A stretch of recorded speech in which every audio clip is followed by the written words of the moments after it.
So I've read this book written by Sambhaji Maharaj. It is called Buddha Bhushanam. It is an interesting read.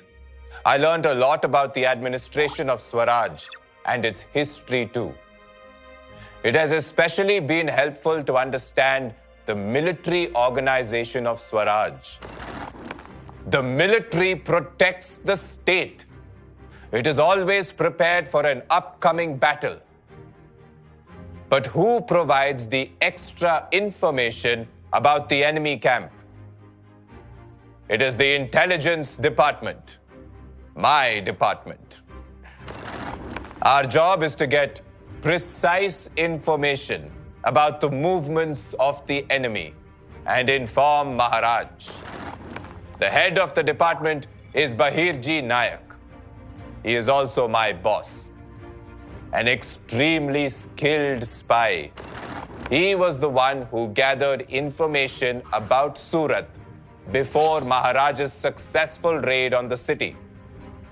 So you see how important the intelligence department is?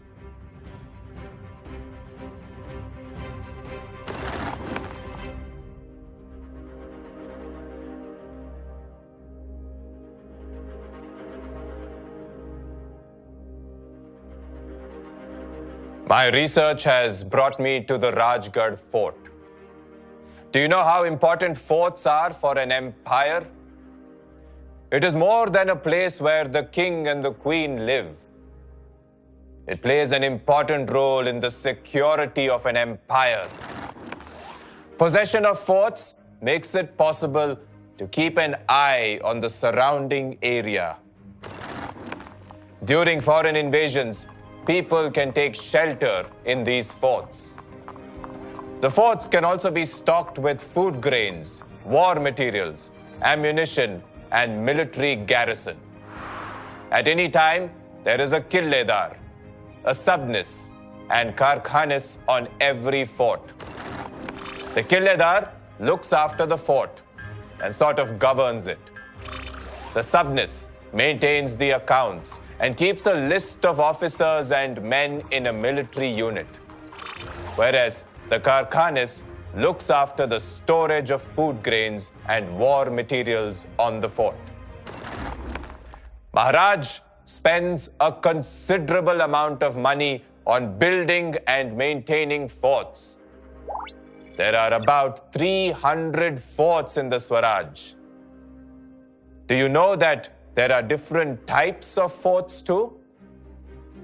In Swaraj, there are two types. Maharaj is a very pragmatic man. He knows that the enemy could attack from the seas as well, and he has to protect the coasts too. Also, with the increasing activities of the Portuguese, the British, and the Siddhis, it has become crucial to protect the seashores. Hence, we have the Sindhu Durga at Malvan, which is an excellent sea fort. Here is a fun fact. 5 khandis of lead was poured into the foundation of Sindhu Durga to give it more strength. Another fort, called the Padma Durga, was constructed in front of Rajapuri to curb the rise of the Siddhis. Shivaji Maharaj also realizes that in order to control the sea, he needs more than just sea forts. The Portuguese of Goa, the Siddhis of Janjira, and the British of Surat and Rajapur are creating obstacles in the expansion of the Swaraj. To curb their activities, Maharaj realized the requirement of a navy. He understood that with a navy, he will be able to control the sea. Now, we have 400 ships of various kinds in our navy, including battleships like the Gurab, Galbat, and Pal. These ships are built in the creek of Kalyan Bhivandi, Vijay Durga, and Malvan. Mayank Bhandari and Daulat Khan are the trusted chief naval commanders.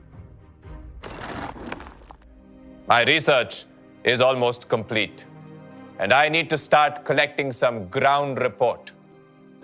But looking at the administration of Swaraj, it is clear that Shivaji Maharaj did not just conquer territories, but his main objective is to make the people of his kingdom independent. He wants his subjects to experience independence truly. He is a great administrator who is only concerned with the welfare of the people. If you like this video and want to watch many more amazing videos like these, like and subscribe to our channel now.